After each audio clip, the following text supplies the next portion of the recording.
What is going on, guys? Jack here, and welcome to episode 31 of the Rise to Glory here at Gibraltar Apex. And today I've got for you guys a live commentary against Manchester 62 FC, and that is going to be in the Premier Division. Since the last episode, there's been a fair few matches. We've played 11 in total. It might even be more than that now I think about it. The reason for playing just so many games was after our pre-season run in Europe and, playing basically 4 commentaries in the space of, 4 matches, I decided I wanted to take a little bit of a break, plough through the save a little bit. I expect us to dominate domestically, and for the most part we have done that. And so yeah, you join me here, and it's the kind of pre-Christmas match, I guess you could say. It's the 21st of December, so it's been a little under 3 months since the last episode. So anyway, I'm going to blast through a lot of these games really quick, but the first one that's definitely worth reviewing was the Pepe Reyes Cup, the Community Shield, if you want to call it that. And we won this game 4-0 against St. Joseph's, a really, really good performance. Peachman getting a goal, Connolly grabbing a brace, an own goal really was their cherry on top of the cake. Peter Morgan getting man of the match as well. 3 assists for this guy, the right back. He has been in fine form this year. He's on a 7.89 rating, or 8.2 rating, I can't read. Last year he got 8 assists in 25 games. This year he's got 5 in 10 already, which is a really, really good return. And as I mentioned in the Pepe Reyes Cup here, he actually got 3 in 1 match. So that was absolutely fantastic by him. Moving on into the Premier Division, we had 2 fairly tricky games to start against College Europa and Manchester 62, who of course we play today, and we won them both very, very convincingly. The first result here, 4-0 against College Europa. And looking at it here, Peachman grabbing a brace again. He actually missed a penalty for the hat-trick. Ben Connolly and Anthony Hernandez also getting on the score sheet. And we followed that up with another 4-0 win, our third 4-0 win in a row, against the team we take on today, Manchester 62 FC. And looking at this game, you can see Ben Connolly, he grabbed himself a hat-trick. This guy, he's been in fine form at the club. He signed a new contract, a year-long extension, so he's now got 3 years left of his deal. Really delighted to have this guy at the club. Last year, of course, he got 29 goals in 25 games. This year he's got 10 in 10. Worth noting, however, he's already surpassed his assists total for last year. And with his assists, Peachman has really kind of risen to fame, I guess, here. He's got 14 goals in 10 games already. That is on par with what he did last year. So to give you an idea of just how well we've been doing in terms of goal scoring this season.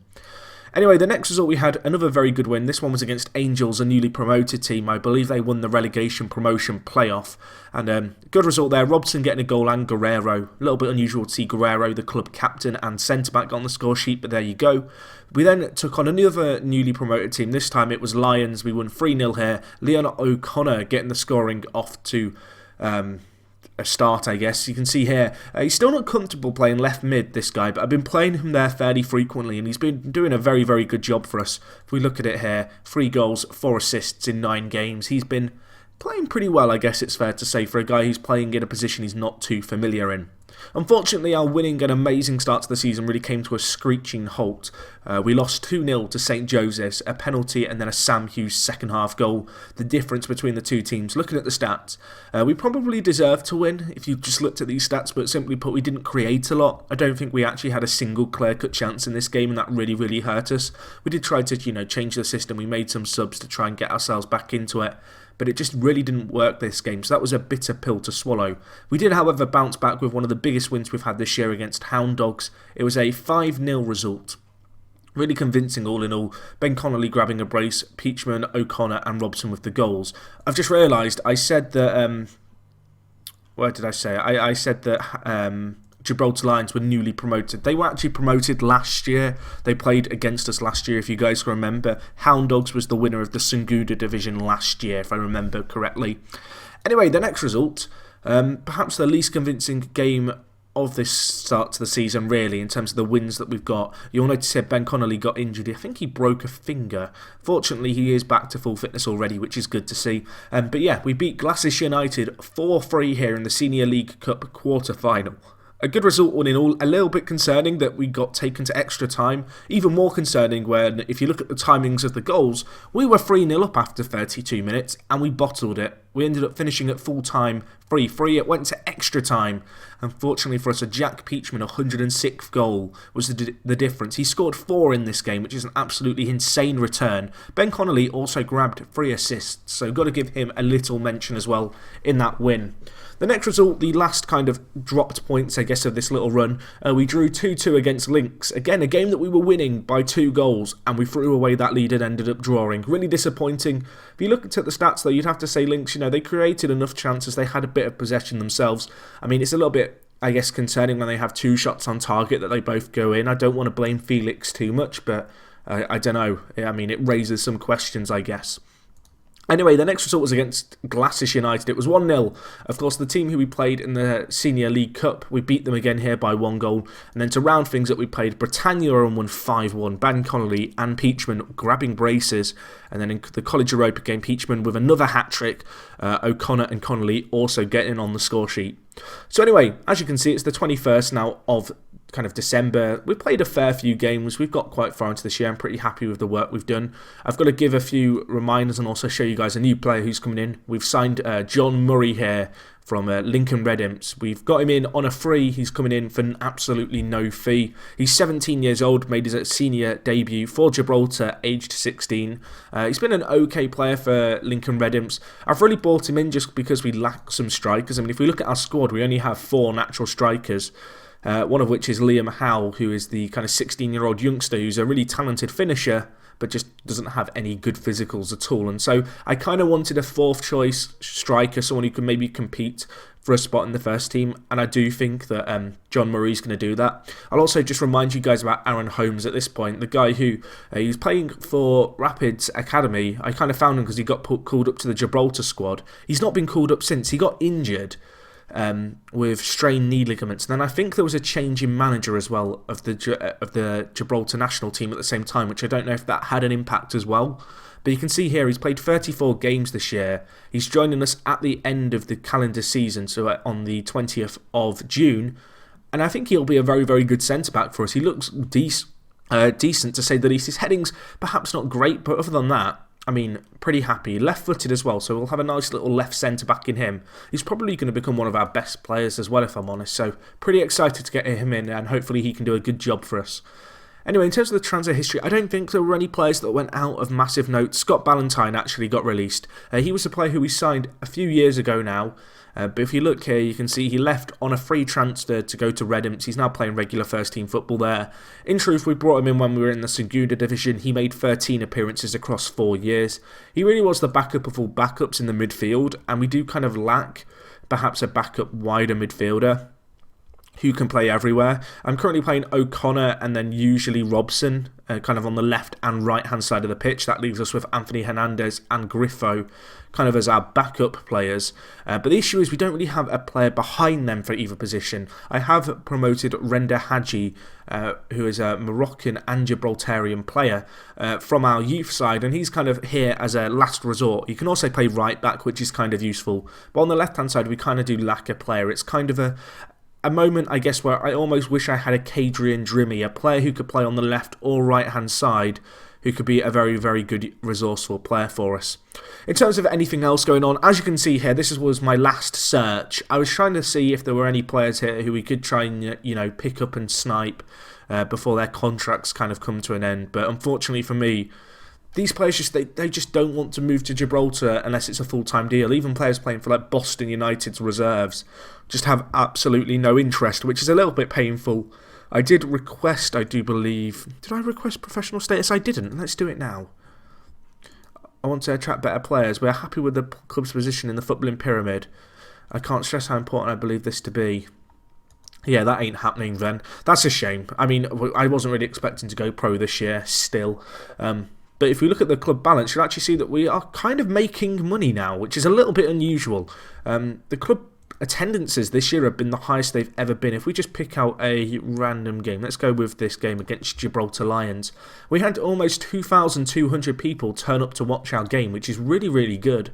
Like, surprising as well. I didn't really expect us to drum up that much of a following. The actual stadium itself only holds 2,200, so we're getting very, very close to kind of maximum capacity there already, which is kind of a little bit surprising. I do believe when we play in Europe, we actually have been playing in the Algarve. That is because of the rules. Okay, apparently we have been playing at the Victoria Stadium. I was pretty certain that we might have to play at another stadium because of the capacity, but apparently not.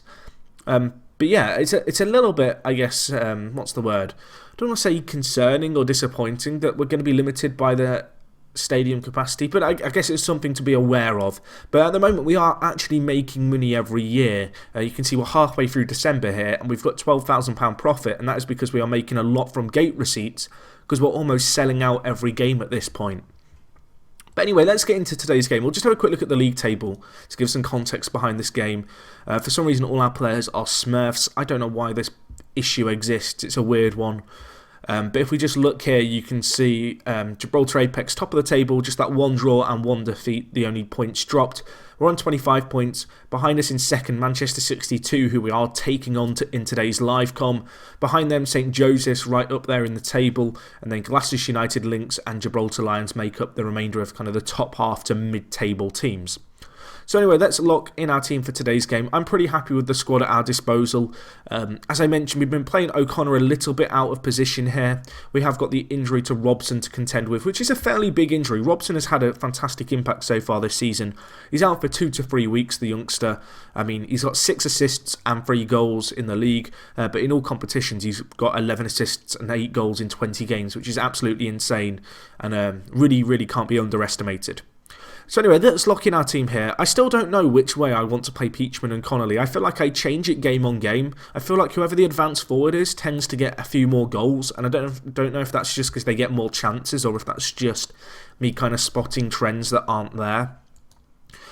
But yeah, we'll play Connolly there, and the reason I'm going to play Connolly is because he's the better of the 2 strikers, and if that striker's going to have more chances, I want him to be the guy that they fall to. And I mean, both those players getting fantastic goal tallies for the year. We might score from kickoff. Go on. Oh, Peachman. You've got to back him to score that. The club top goal scorer this year at the moment. Real opportunity. As I talk about players and which position up front gets the most opportunities, the player who I said isn't going to get so many gets a chance. Anyway, we might have a chance here. Morgan whips it in. O'Connor back post. Nice little goal there. And Leon O'Connor grabs his 4th goal of the season. The left winger. He's really been a standout player since he's come into the side. You know, he's got pace. He's not the best technically. He's certainly not a well-rounded player. He's very much an athletic winger. You know, playing that wide midfielder role. I was a little bit concerned he might not adapt to it particularly well, but he seems to get himself into good positions. I think that's largely down to his decent pace. And very often he seems to be able to finish more times than not, I guess. So that's a very good start there, 1-0. Looking at possession, Manchester 62 actually dominating it at the moment with 64%. That's a little bit concerning, but at the moment they've not had a shot on target. They're not doing a lot with that possession. So we're going to stick with what we know. Connolly tries to flick it on. It's Pussy there. Please don't slay us again today. That is an old term reference. If you remember that episode, I want to say it was episode 8 or 7, where we talked about being slayed by Pussy, their number 55 centre-back. I feel like someone told me that you don't actually say it Pussy, but I don't care anymore. Anyway, let's stop talking about Pussy. Oh, God. Can we defend? How mature of me. How mature of me. Jackson, good save by Felix. Morgan going to clear it away. I mean, that wasn't a clear-cut chance, but it was certainly a chance for Manchester 62, and they might have a chance here from the set-piece. Whipped in, Gilbert deals with it. Can we counter now? O'Connor, big ball up to Connolly. Connolly looking like he might go through. Probably should have done a little bit better there. At least he hit the target, I guess. That was one of those highlights where if it flies in, the crowd go absolutely mental. As it stands, just nothing happened. But, I mean, they're on the attack here. No, worth noting, they've got Ramage, who we signed last year and then released at the end of last season, who we signed from Glasses. He's joined them. Hernandez, the former Manchester 62 man, scores with just 20 seconds left on the clock. To get a 2-goal lead there going into half-time, that is big. That's a very, very good goal. Nice build-up play as well. Glenn Gilbert, the left-back, he can't cross, but he can cross. And then, well, it's Hernandez at the back post, just squeezes it in. A nice little finish. Makes it 2-0 here. And we cannot complain one little bit. I'm going to tell the players I'm very pleased with what I've just seen. That was a great little half of football, and hopefully we can see more of that in the second half here. Manchester 62, you know, second in the league. We beat them 4-0 previously. I was hoping for a good result here to extend our lead at the top, but we knew they were going to be tough opposition. Felix with a good save there. It was offside. that might be a little bit of a reminder that this game just isn't over yet. Even with, you know, only half an hour left on the clock, anything could happen. Anthony Hernandez struggling a little bit. I think we're going to give Hadji a senior debut. I think this will be his debut if he comes on at right mid. Anthony Hernandez just struggling a little bit. Not match fit going into this game. Of course, he's come in for Robson. And as a result, you know, we'll sub him off. We don't want him to get injured too. But we'll see if we can make anything of these set pieces. Sutton whips it in. So a few corners back to back, but no real chances. Maybe third time's the charm. Sutton whips it in, back post. Is that a penalty? No, it's not. Okay, Adam Roberts committing a foul. That was a very weird highlight. I can only assume one of the earlier corners was considered a very, very good chance in the match engine, but because it was blocked, it just looked underwhelming. But anyway, the time is going to be up here. We're going to win this game 2-0. I don't think there's going to be a late goal here. There is not. But that is a very good result away from home. We didn't have a load of the ball, but we created a lot of chances. We took the chances that came our way. We held firm at the back as well. A nice clean sheet sees us go 7 points clear at the top of the table with 11 games played. So that is really, really pleasing. And as I mentioned, Hadji did make his kind of professional debut there.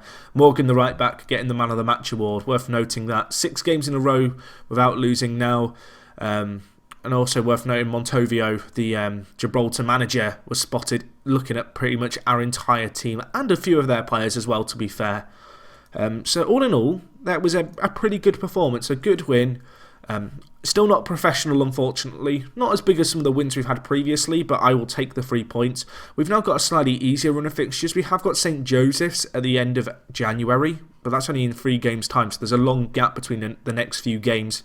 I don't think, however, we're going to be back till maybe the Glasses United Senior League Cup final. I might even go, you know, far into the future again. Maybe do that Glasses United game on the 15th of February. We'll see what happens. I mean, we played 11 games since the last episode, which is perhaps a few too many. But then when I look at this, I mean, there's a debate to say play 11 more games and take on St Joseph's. Maybe we'll do that. Let me know what you think I should do down in the comments, guys. If you've enjoyed, as I mentioned, smash the like button. If you're new here, subscribe. And other than that, hopefully you're enjoying this series as much as I am. It is me, Jack, and I'll talk to you guys in a bit.